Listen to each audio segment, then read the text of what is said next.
I got fired as a single point of failure. Then their whole company learned why. I never thought I'd write this down, let alone share it.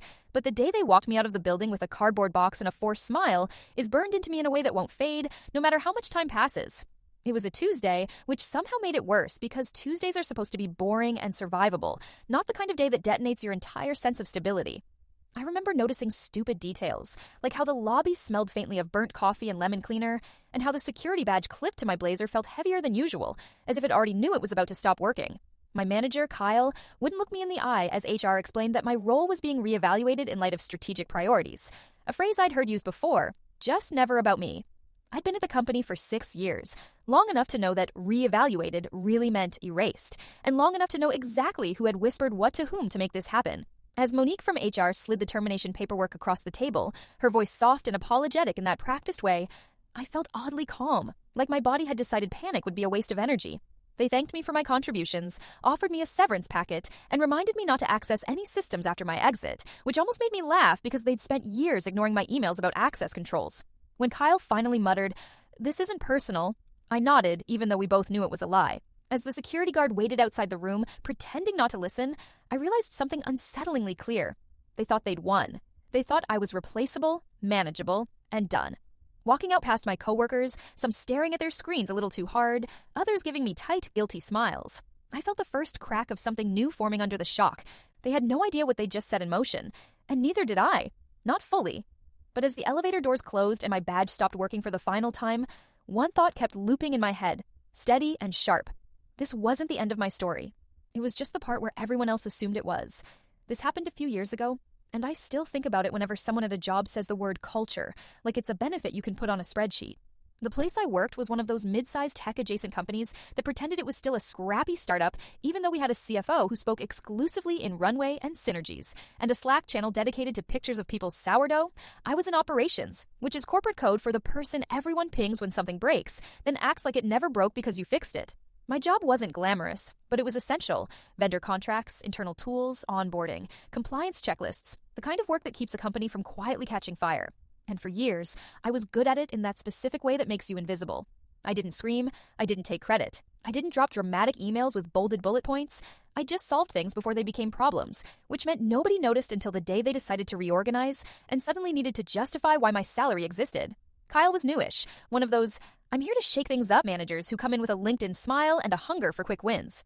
He'd been my manager for 9 months, and in that time, he'd asked me maybe 3 actual questions about what I did, but he'd talked a lot about alignment and ownership. The problem with people like Kyle is they confuse confidence with competence, and they assume anyone who isn't loud is either weak or hiding something. I wasn't weak. I was tired. Tired of being the safety net while people who barely knew where our files lived got promoted for being strategic.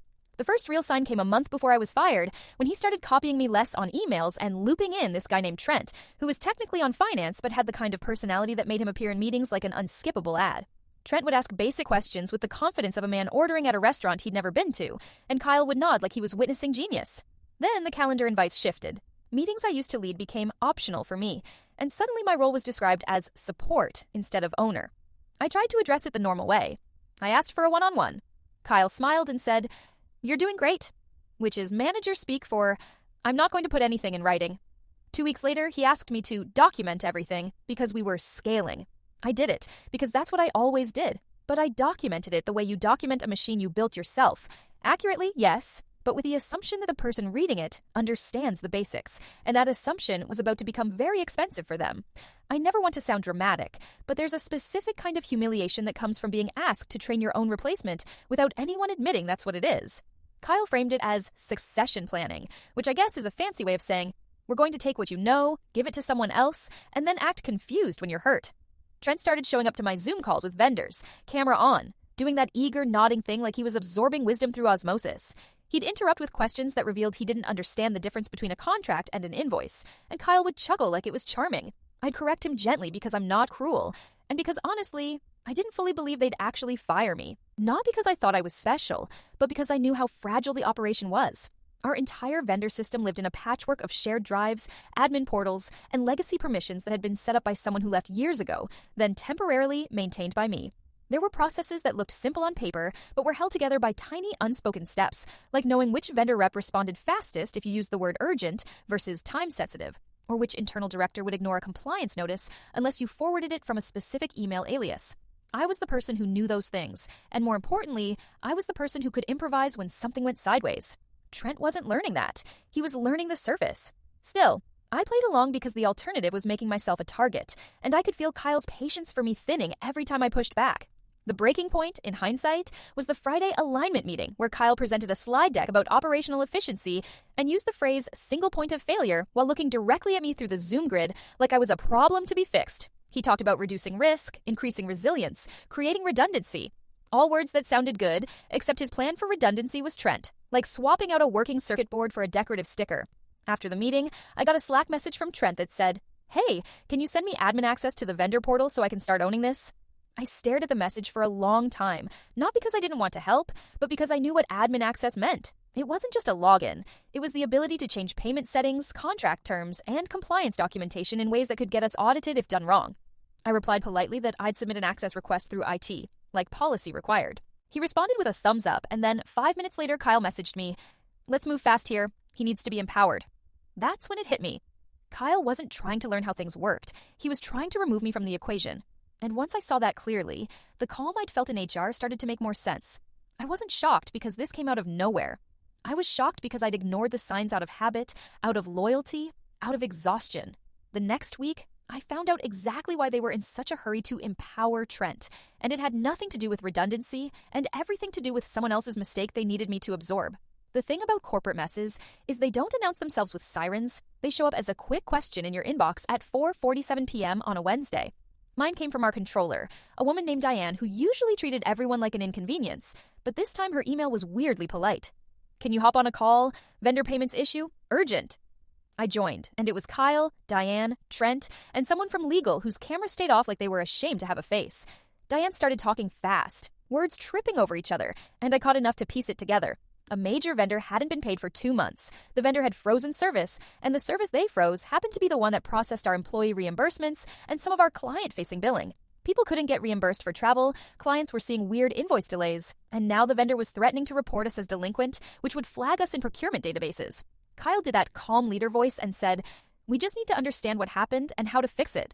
Then he paused like he expected me to apologize for a fire I didn't start. I pulled up the vendor portal while they talked and saw the problem immediately. The billing contact had been changed, autopay had been disabled, and the invoice emails were being routed to an alias that didn't exist anymore. That wasn't an accident. Those were deliberate changes. The date stamp on the changes? 2 weeks ago. The user who made them? Trent. I actually blinked, like my eyes were wrong, because it was so on the nose it felt unreal, like a sitcom where the villain twirls his mustache. Trent's face on the call stayed smooth, but his eyes darted around in that way people do when they're trying to look relaxed while standing on a trapdoor. I asked evenly, "Trent, did you change the billing settings in the portal?" He smiled and said, "I updated some things to modernize the workflow. The old way seemed manual." Diane made a sound that was half cough, half suppressed scream. Kyle jumped in with, Okay, we're not assigning blame, we're just solving," which told me everything. They'd already decided who would wear this. If I fixed it quietly, it would become, "We had a small hiccup," and Kyle would congratulate Trent for taking initiative. If I didn't fix it, it would become, "Operations failed," and I'd be the single point of failure he'd warned everyone about. I muted myself for a second and stared at my screen, feeling this slow, sour heat climb up my chest. I could fix it.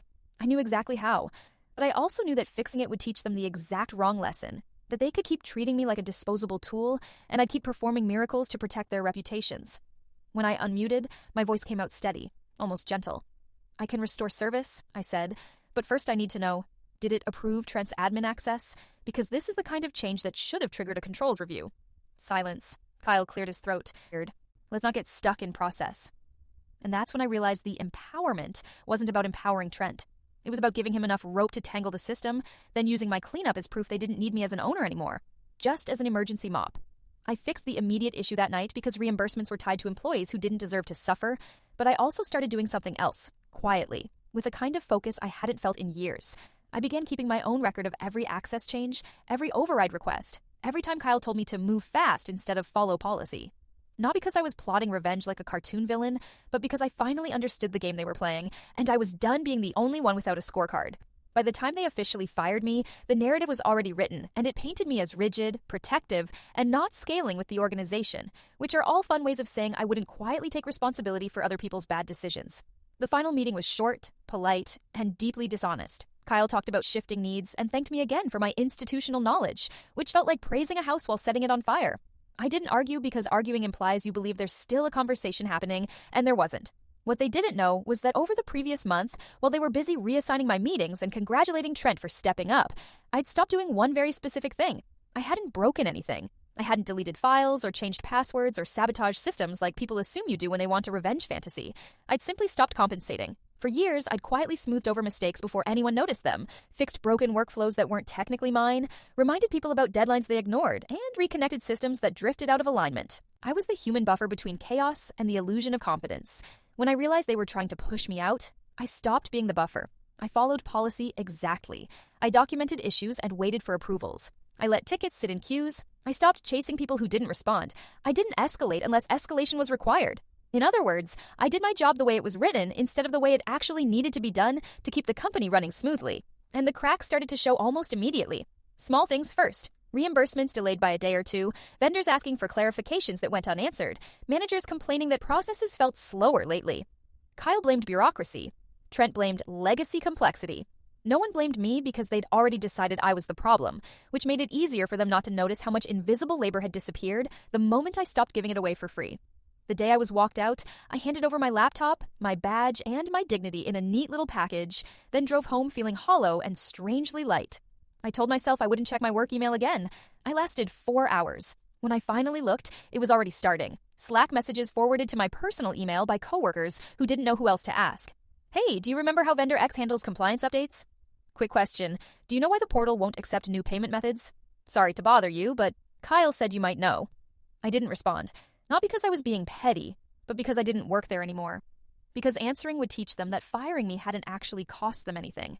And because part of growing up professionally is realizing that being endlessly helpful is only virtuous until it becomes expected. That night, I poured myself a glass of cheap wine, sat on my couch in silence, and let the exhaustion hit me all at once. I cried, not for the job, but for the version of myself who believed loyalty would be returned in kind. Somewhere between the second and third glass, my phone buzzed with a calendar notification I'd forgotten to delete. Quarterly vendor reconciliation. Owner, me. I laughed, a sharp, surprising sound, because even now, even fired, the system still thought I was holding things together. And for the first time since this whole slow unraveling began, I understood exactly how much power I'd been giving away without realizing it. The first week after I was fired felt like standing in the aftermath of a storm, that eerie quiet where everything looks fine until you start noticing what's missing. I slept too much, then not at all. I kept catching myself thinking, I should email Kyle about this whenever a random operational problem popped into my head, like muscle memory refusing to die. On day 3, my phone rang from an unknown number, and I knew before I answered exactly who it was. It was Diane from finance, her voice tight and controlled in that way people get when they're trying very hard not to sound panicked. She asked how I was doing, which would have been funny if it wasn't so transparent, then said, "We're running into some questions about the vendor reconciliation process." I told her calmly that I no longer worked there, and there was a pause long enough for me to imagine her covering the receiver and mouthing something frantic to someone else.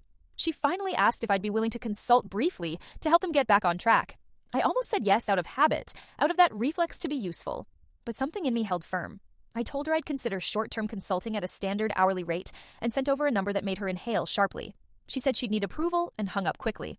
10 minutes later, Kyle texted me for the first time since HR, a breezy message about hoping you're well and just a few quick questions.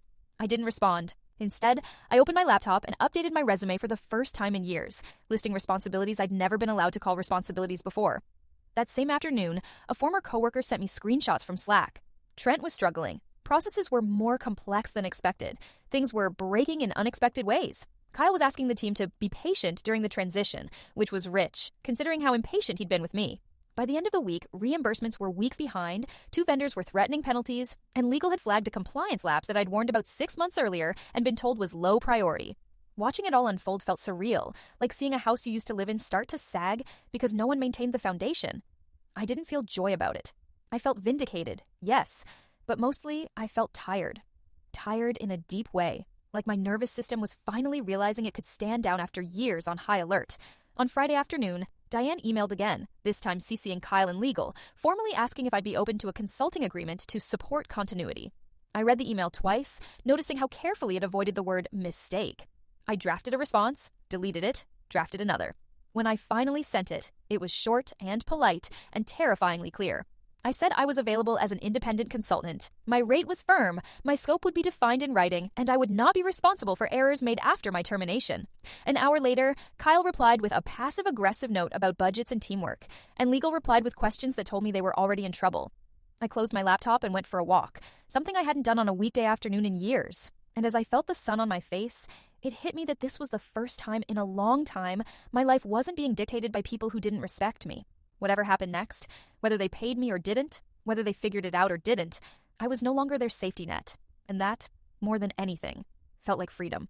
By the second week, the tone shifted from polite inquiry to barely disguised desperation. And it was fascinating how quickly "we wish you the best" turned into "can you please help us fix this before it escalates?" Legal was the first to crack. An attorney I barely knew emailed asking if I had documentation related to a vendor compliance clause that was now under review, and when I replied that all documentation lived in the shared drive they'd locked me out of, she called me directly. She tried to sound friendly, but the tension bled through every word, because apparently the vendor who'd frozen service had also filed a formal notice citing repeated mismanagement. That notice triggered an internal audit, which triggered questions no one left knew how to answer. Meanwhile, Kyle was telling leadership that the issues were legacy problems I'd failed to clean up, which would have been insulting if it wasn't so predictable. What he didn't realize was that several people on the team had started quietly pushing back, forwarding emails, saving messages, and building their own little paper trails, because once a manager throws one person under the bus, everyone starts checking where the wheels are aimed next. One of those people was Maya, a project manager who'd always been kind to me in a low-key way, the kind of coworker who listens more than she talks. She texted me one night asking if I was okay, then, without waiting for an answer, sent me screenshots of Kyle instructing Trent to just move forward, despite IT explicitly denying an access request. "I thought you should have this," she wrote. I stared at my phone for a long time, realizing something important. Even without me lifting a finger, the truth had momentum. A few days later, Diane called again, this time openly panicked. A client escalation had landed on the CFO's desk, and suddenly leadership wanted a root cause analysis, which is corporate for, "we need someone to blame, preferably someone who isn't here to defend themselves." I told her calmly that I'd be happy to consult, reiterated my rate, and added one new condition. All communications would be in writing. She agreed immediately, which told me exactly how bad things were. When the consulting agreement came through, it was almost funny how different the tone was. Careful, respectful, full of phrases like subject matter expertise and critical knowledge. I signed it after making sure my scope was narrow and my boundaries explicit. Then I logged into the systems for the first time since being fired and saw the damage clearly laid out like an autopsy. Access logs showed unapproved changes. Audit trails showed overridden warnings. Notes showed my prior concerns marked non-blocking. It wasn't sabotage, it was negligence dressed up as confidence. Over the next few days, I answered questions, pointed to documentation, and explained consequences, all without fixing anything that wasn't explicitly in my scope. Each answer made it harder for Kyle to pretend this was my mess. Each written explanation made legal quieter and more focused. And somewhere in the middle of all that, I felt something I hadn't expected. Closure beginning to form, not because they were apologizing, but because the story was correcting itself without me having to scream. When Kyle finally emailed asking if we could jump on a quick call to align, I replied politely that all questions could be addressed via email per the agreement. He didn't respond for 2 days. On the third, I got a message from Maya again, just 3 words this time. "He's spiraling." I didn't feel happy about that. I felt relieved, because for the first time, the chaos wasn't orbiting me, and the silence from my end wasn't weakness. It was leverage. The first time I realized Kyle might actually go down with the ship he set on fire was when the CFO, a man named Randall, who usually communicated exclusively through assistants and calendar blocks, emailed me directly. No greeting, no small talk, just, "Need clarity on vendor access changes? Please respond today." It was the kind of email that made my stomach flip even though I wasn't an employee anymore, because it carried that executive assumption that your time is theirs by default. Except now it wasn't, and I felt that difference in my bones. I replied within the hour, concise and clinical, attaching a timeline from the access logs and citing each change with date, user, and impact. I didn't editorialize. I didn't accuse. I simply laid out the facts like a mirror. The problem with mirrors is that people either fix their hair or shatter the glass, and Kyle chose shattering. Within minutes, he replied all with a long message about legacy systems and tribal knowledge, and how I'd failed to document adequately, which was bold considering he'd spent months downgrading my meetings and calling documentation process drag. I almost laughed, then realized he'd made a crucial mistake. He'd put his spin in writing right next to my receipts. Maya texted me again later that day, saying there was an emergency leadership meeting and Kyle came out of it pale, like someone had finally asked him a question he couldn't charm his way through. That evening, legal emailed me another request, this time asking if I'd ever flagged concerns about Trent having admin access. I forwarded them a thread from months earlier where I'd asked IT to follow policy, and Kyle had told me to move fast and empower Trent. It was all there, time-stamped, and it felt almost surreal to watch the narrative Kyle tried to build collapse under its own laziness. The next day, Trent called me from his personal phone, which was the kind of move that tells you a person is cornered. He started with this awkward friendliness, like we were old classmates, then slid into desperation. He said he hadn't meant to cause any issues, he'd just been trying to impress Kyle, and now everyone was acting like he'd done something malicious. I told him, honestly, that intent didn't change impact, and that his initiative had altered billing controls in a way that created contractual and compliance exposure. He went quiet, then asked in a small voice, "Do you think they're going to blame me?" I didn't answer the question he wanted. I said, "You should talk to legal." After we hung up, my hands shook for a minute, not from fear, but from the weird emotional whiplash of being treated like a disposable tool one week and an oracle the next. Later that afternoon, Diane sent me a meeting invite titled Continuity Review, with Randall and legal included, and I knew what it really meant. They were building a formal record, and Kyle was no longer controlling the story. On that call, Randall didn't waste time. He asked me, point blank, if I believed the vendor disruption and compliance lapses were the result of normal transition turbulence or unauthorized changes. I answered carefully because I'm not reckless and because I didn't want to be cruel, even now. The logs indicate unauthorized changes made by specific users after access controls were bypassed, I said. Those changes directly correlate with the disruption.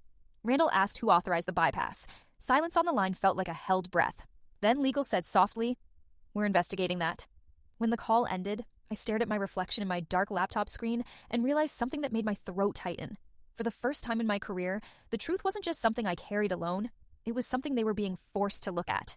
And Kyle, for all his confidence and his leadership voice, had finally run out of places to hide. The weirdest part about watching someone's downfall at work is that it doesn't look like justice at first. It looks like calendar invites and suddenly careful language, like everyone is trying to step around a puddle without admitting it's there. The Monday after that continuity call, I woke up to an email from legal titled Preservation Notice, which is the corporate equivalent of someone whispering, "Don't delete anything, this is about to get ugly." They weren't sending it to me as an employee, obviously, but as a consultant and a witness, which made my skin prickle. The notice was bland and formal, but the subtext was loud. They were preparing for a dispute, either with the vendor, a client, or internally. Probably all three.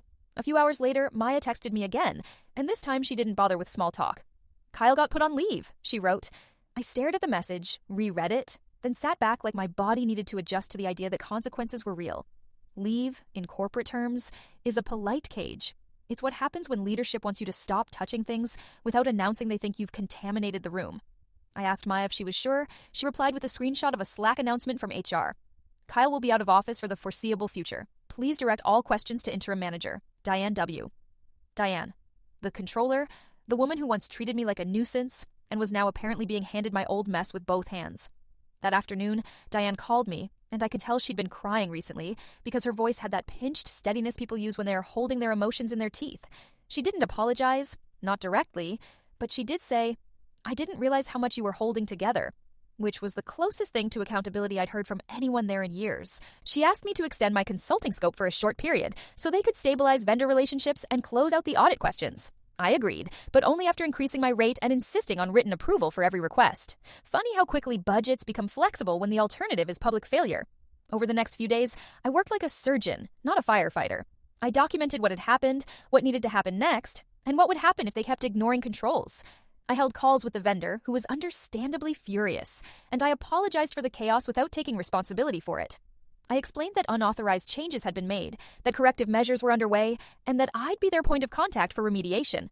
The vendor rep, a woman named Sheila who had endured years of Kyle's smugness, paused and said, "I wish they'd listened to you before." I almost said, "Me too," but instead I said, "We're here now." The audit questions got uglier. There were gaps in compliance reporting that weren't catastrophic, but were enough to make regulators twitch. There were payment records that didn't align with contract terms because someone had been manually overriding things to move fast. There was worst of all a pattern. Every shortcut traced back to the same handful of people who believed policy was for other departments. Diane started asking me questions that weren't just about fixing, but about understanding how this happened without anyone stopping it. And I told her the truth, as gently as I could. When you punish the person who raises concerns and reward the person who bulldozes, you teach everyone to stop caring about consequences. She went quiet, then said, "I think I'm starting to see that." By Friday, the CFO had scheduled a meeting with me, Diane, legal, and HR, and when I saw the invite, My pulse spiked because meetings like that aren't about vendors. They're about liability. They're about who knew what and when. They're about protecting the company, yes, but also about deciding who becomes the story. And as I stared at that invite, I realized something else that made my stomach twist in a different way. Kyle wasn't the only person who'd underestimated me. They all had. They thought my silence meant I didn't notice. They thought my professionalism meant I'd absorb anything. Now they were about to learn the difference between being quiet and being powerless. And I was going to make sure the record reflected reality, not Kyle's rewritten version of it. I still remember how my hands felt during that Friday meeting. Not shaking exactly, but buzzing under the skin like my body was trying to decide whether to flee or fight. The invite had alignment in the title, which made me snort out loud in my kitchen because corporate language is nothing if not committed to understatement. When I joined the call, Randall was already there, camera on, posture stiff, the kind of man who looked like he'd never admitted uncertainty in his life. Diane sat beside him in the conference room, eyes tired. HR had sent Monique again because of course they did. And legal was represented by the same camera-off attorney who spoke like every sentence was being transcribed by God. Randall opened with a long speech about protecting the business and learning from disruption, then pivoted into questions that were clearly designed to establish a timeline. When did I first notice access control risk? Who did I notify? What was the response? Were there documented recommendations? Were they implemented? I answered like I was on the stand, because in a way I was. I cited dates. I referenced tickets.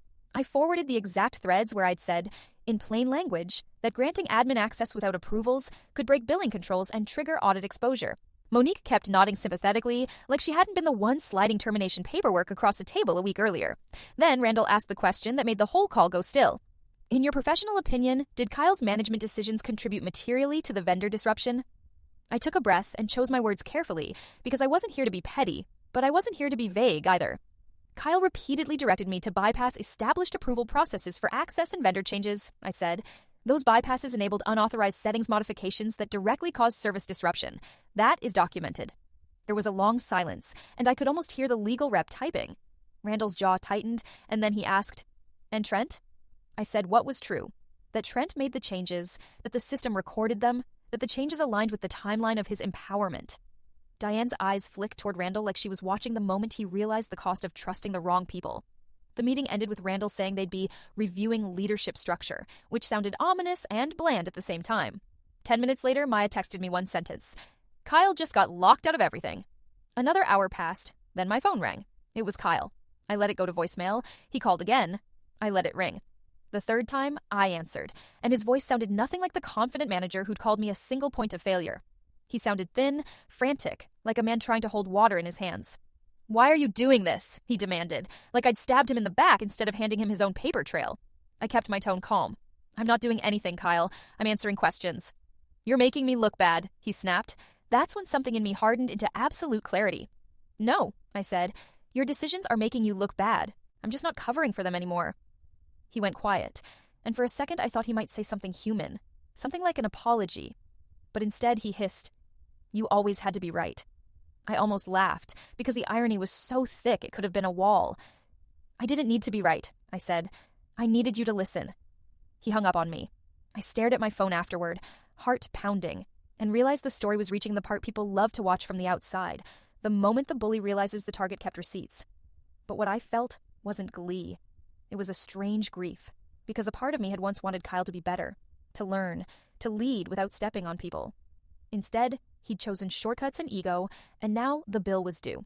By the time Kyle's calendar went blank and his access got revoked, the office didn't celebrate, not openly, but the atmosphere shifted in that quiet, unmistakable way it does when people realize the lightning rod has been removed and the storm might finally pass. Maya later told me it was eerie. No announcement, no farewell email, just his name disappearing from meeting invites like he'd never existed. Trent, meanwhile, went into full survival mode, sending long Slack messages about how he'd been acting under direction and trying to help, which only made everyone trust him less, because nothing screams innocence like a preemptive manifesto. Diane took over my old operational lanes temporarily, and watching her try to do it while also being a controller was like watching someone juggle knives with a broken wrist. She wasn't incompetent, she was just overloaded, and she kept running into the same wall I'd been protecting everyone from for years. None of this work was built to be done by one person, and leadership had treated that like a feature until it became a crisis. My consulting days started feeling less like cleanup and more like triage. Vendors wanted assurances in writing. Legal wanted a remediation plan with timelines. Randall wanted a dashboard, because executives always want a dashboard, as if turning panic into colors makes it manageable. I built them what they needed, but I also kept doing one thing that felt almost radical. I kept pointing back to the root cause without sugarcoating it. Not process gaps, not transition challenges, but plain accountability, unapproved access, overridden controls, warnings dismissed, people empowered without safeguards. Diane began forwarding my notes to Randall with a kind of grim respect, and one afternoon she called me and said quietly, "He's trying to make you the scapegoat still." She didn't even have to say who. Kyle had apparently been emailing Randall from his personal account, insisting that I'd withheld critical knowledge and set them up to fail. I asked Diane if she believed that. She exhaled, a long, tired sound, and said, "No, but he's loud, and loud can be persuasive if you don't have receipts." I told her I had receipts. More than receipts, I had systems logs, ticket histories, approvals denied, and messages where Kyle explicitly told me to bypass policy. And then I did something I hadn't planned, something that felt both terrifying and deeply necessary. I requested a formal meeting with Randall and legal to review the evidence package end to end, not as a consultant solving a problem, but as a professional protecting my reputation. When that meeting happened, I watched Randall's expression change in real time as he scrolled through the timeline. Each line item was mundane on its own, but together it painted a portrait of arrogance dressed up as leadership. By the time he finished, he looked up at me and said, "Why didn't you escalate this to me sooner?" I didn't snap, even though I wanted to. I just said, "I tried escalating. I was told to align." Legal cleared their throat and said something careful about management culture, which is lawyer speak for "this is going to be expensive." The next Monday, I got an email from HR, Monique again, asking if I'd be willing to discuss an internal opportunity. I read it twice because the audacity was almost art. An opportunity. Like they hadn't walked me out 2 weeks earlier. Like they hadn't tried to rewrite me as a problem. The offer was vague, but the implication was clear. They wanted me back, not as a consultant, but as a fixer with a badge, because the optics of hiring me back would calm vendors and clients. I didn't respond immediately. I sat with it, letting myself feel the pull of familiarity, the temptation to return and prove them wrong from the inside. Then I remembered Kyle's voice on the phone. "You're making me look bad." And I realized what returning would actually mean. Stepping back into a system that only valued me when it was collapsing. That night, I drafted my reply, and it wasn't angry. It was firm. I told them I would not return as an employee. I would complete the consulting scope as agreed, and after that, they would need to stand on their own. Press send, close laptop, breathe. And for the first time, I wasn't waiting for them to decide my worth. I was deciding it myself. The last week of my consulting contract felt like closing a chapter I hadn't known I was allowed to end on my own terms, and every interaction carried that strange mix of finality and disbelief. Vendors were stabilized, the audit response drafted, and a remediation plan approved that, ironically, mirrored the staffing and controls I'd asked for over a year earlier and been told were unnecessary. Diane sent me a thank you email that was awkward but sincere, the kind that admitted regret without quite touching apology. And Randall scheduled a brief call to express appreciation for your professionalism, which in executive language translates to, "We know we messed up but can't say that out loud." On that call, he asked where I was headed next, and when I told him I was taking time before deciding, he nodded like that answer made him uncomfortable. People like Randall believe productivity is proof of worth, and the idea of someone choosing pause over panic unsettles them. Kyle never contacted me again after that phone call, but I heard through Maya that his leave had quietly turned into a separation, framed as a mutual decision, which is how companies bury embarrassment with dignity. Trent was reassigned, then encouraged to seek opportunities elsewhere. And the phrase made me snort when Maya told me because it was the same euphemism they'd used on me, just delayed. On my final consulting day, I sent over the last deliverables, logged out of the systems, and deleted the temporary credentials from my password manager. There was a moment where my finger hovered over the mouse, waiting for some dramatic feeling, some rush of triumph or sadness, but instead I felt calm, clean, like I'd put something heavy down after carrying it for too long. Later that afternoon, Maya called me just to talk, not about work, but about how quiet the office felt without constant fires, how people were tentatively pushing back on unreasonable asks now that they'd seen what unchecked ego could cost. "You changed something here," she said, and I corrected her gently. "I didn't change it. I just stopped absorbing it." That night, I sat on my couch again, wine in hand, but this time without the knot of dread waiting for a notification to ruin the evening. I thought about how close I'd come to going back, how easy it would have been to accept their offer and tell myself it was vindication. But vindication that depends on the same system that broke you is just another trap. I wasn't angry anymore. I wasn't even bitter. I was grateful in a strange way, because being pushed out had forced me to see my value clearly, without the distortion of loyalty or fear. The next morning, I woke up without an alarm, made coffee slowly, and opened a blank document on my laptop. At the top, I typed a title, "What I Actually Do." It wasn't a resume yet, just a list, honest and expansive, of everything I'd learned to do because no one else would. And as the words filled the page, it hit me that this story wasn't really about revenge or karma or even justice. It was about the moment you stop letting people who don't see you decide who you are. 2 weeks later, when I finally started interviewing, I realized how much that job had warped my sense of normal. The first recruiter I spoke to asked what I wanted, and my brain short-circuited because for years the answer had been, whatever keeps the lights on. I caught myself underselling everything, using soft words like helped and supported instead of built and owned, like I was afraid that if I sounded too confident, someone would punish me for it. So I changed tactics. I started telling the truth without apology. I described how I'd managed vendor ecosystems, controlled compliance workflows, prevented penalties, and created operational continuity in an environment where leadership treated process like an optional accessory. I explained that I wasn't detail-oriented, I was the reason invoices got paid, audits passed, and employees got reimbursed on time. And the weird thing was, people listened. Not in the patronizing way Kyle listened, but in the way professionals listen when they recognize competence. I got invited to second rounds faster than I expected, and each conversation made me angrier in a clean, clarifying way because it proved my old company hadn't misunderstood my value. They just benefited from pretending it didn't exist. Then I got a message on LinkedIn from someone I didn't know. Hi, I'm Sheila. We work together through VendorCo. I heard what happened. Are you open to a role? I stared at the name, heart thumping, because Sheila was the vendor rep who'd said she wished they'd listen to me. We scheduled a call, and she told me VendorCo was expanding their customer operations team and needed someone who understood how clients break systems, how to build guardrails without slowing work to a crawl. She said bluntly, "You were the only person at your company who seemed to understand consequences. That's rare." The salary range she mentioned made me sit up straighter. The title was real. The team existed. And when she asked why I'd left, I didn't give the polished, safe version. I told her I'd been terminated after leadership tried to shift risk onto me while bypassing controls, and that I'd completed a consulting contract to stabilize the situation because I'm professional, not because I owed them. Sheila laughed once, sharp and satisfied, and said, "That tracks." After that call, I walked around my apartment like I had too much energy for my own body, like my nervous system didn't know what to do with hope that wasn't fragile. The next interview was with her director, a woman named Gwen, who asked me questions nobody at my old job had ever bothered to ask. What do you need to succeed? What does support look like to you? What boundaries do you enforce when people want shortcuts?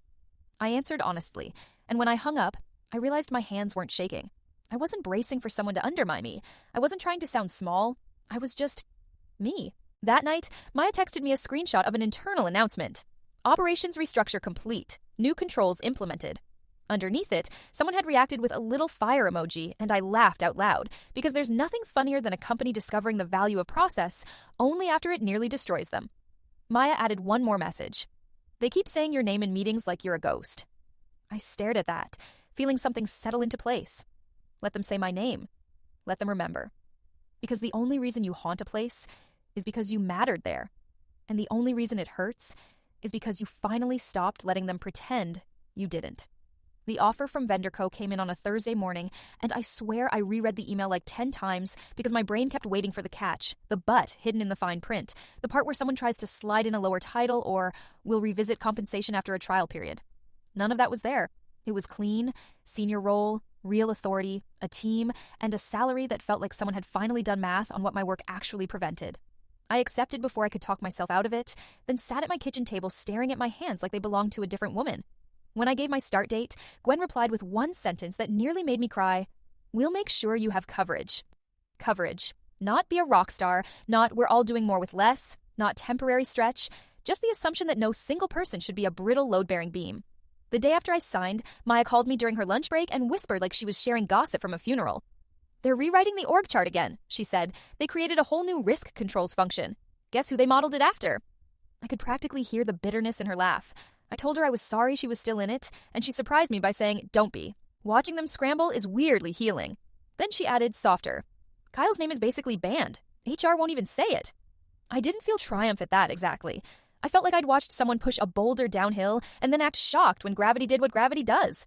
The strangest moment came a few days later when I got a LinkedIn message from Trent. No greeting, just a block of text about how he never meant harm and how he'd been pressured to take ownership fast and how he hoped I could confirm to anyone who asks that he was acting in good faith. I stared at it, my stomach nodding, because it wasn't an apology, it was a request for absolution. I didn't owe him that. I typed one sentence and kept it factual. I can only speak to what the logs and written directives show. Then I blocked him, not out of spite, but out of self-respect. That night, I went through my old notebooks, the messy ones full of scribbled workflows and vendor quirks and sticky notes that said things like, "Remind Kyle, this is a bad idea," and I tossed most of them in the trash. It felt ceremonial, like shedding a skin. The next morning, I got another text from Maya. "Randall asked if you'd consider a short call. He wants to personally apologize." I stared at that for a long time. Part of me wanted it, wanted the neat bow of someone powerful admitting they were wrong. Another part of me knew apologies from executives are often just insurance policies with better manners. I told Maya, "No call. If he wants to apologize, he can put it in writing." She sent back a laughing emoji and savage, but it didn't feel savage to me. It felt like boundaries. A few hours later, an email from Randall arrived in my inbox. It was short, careful, and more honest than I expected. He acknowledged mishandled leadership decisions, thanked me for stabilizing the fallout, and said the company had learned a costly lesson. There was no plea to come back, no attempt to reframe the past, just an admission that made my chest loosen a fraction. I didn't reply. I didn't need to, because the real closure wasn't in his words. It was in the life I was building next, where my value wouldn't be discovered only in disaster. My first day at VendorCo felt like stepping into an alternate universe where people actually meant what they said in meetings. I logged in, and there was already a documented onboarding plan, actual ownership mapping, and a Slack message from Gwen that said, "No heroics needed, ask for help early." I almost didn't know how to respond because my instinct was to prove myself by suffering quietly, but I forced myself to do something different. I asked questions.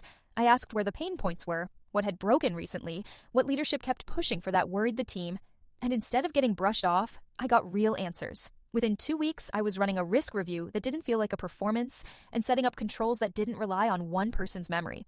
And here's the part that still makes my throat tighten a little. Even now, nobody acted like I was difficult for caring about process. Nobody rolled their eyes when I said, "We need approvals documented." People thanked me, like safeguards were a gift, not an obstacle. Meanwhile, my old company kept leaking little echoes of itself back into my life. Maya sent me updates like weather reports, another vendor escalation, another process improvement initiative, another rushed restructure. Then, one afternoon, she called me and said, "Randall just announced a new operational resilience role." I waited. And it's basically your old job, but with a fancy title and a team, she said, voice flat. "They're hiring externally, paying more than you ever made." I sat in my new office chair and felt something strange, an almost laugh, almost sigh. Because of course they were. Companies don't value the bridge until they're halfway across the river and realize they're wobbling. Later that week, I was on a VendorCo call with a client, and as the client introduced their internal team, I heard a name that made my stomach drop. Kyle. Same voice, same smooth cadence, now representing a new company as a strategic operations leader. For a second, my chest tightened with old anger, like my body remembered the way he'd smiled while shrinking my role, the way he'd called it not personal while personalizing everything. He didn't recognize me at first. Why would he? I wasn't a box being carried out anymore. I was a decision maker on the other side of the table. Halfway through the call, he asked a question that revealed he still didn't understand controls, still wanted shortcuts, still believed confidence could substitute for comprehension. Gwen glanced at me on video like she could sense the temperature shift in my blood. I waited until he finished, then answered calmly, professionally, and with absolute precision, outlining the risks and the policy requirements in a way that left no room for bravado. Kyle paused. I watched his eyes narrow slightly, searching his memory. "Have we worked together before?" he asked, trying to sound casual. I held his gaze through the camera. "Yes," I said, voice even. "You used to be my manager." The silence that followed wasn't dramatic, just heavy, like an elevator stopping between floors. Kyle recovered quickly, of course, with a too bright laugh. "Small world," he said. "It is," I replied, and moved the meeting forward without giving him anything else. After the call, Gwen messaged me privately. "You handled that beautifully. You okay?" I stared at the screen and realized I was smiling, not because he was uncomfortable, but because I was free. The old version of me would have spiraled for days, replaying every humiliation. This version of me closed the laptop, took a breath, and went back to building systems that didn't require anyone to be invisible to function. And that's how it ended, not with fireworks or a perfect apology, but with me on the other side of the table, finally treated like what I always was, a professional with leverage, boundaries, and a future that didn't depend on someone else's ego.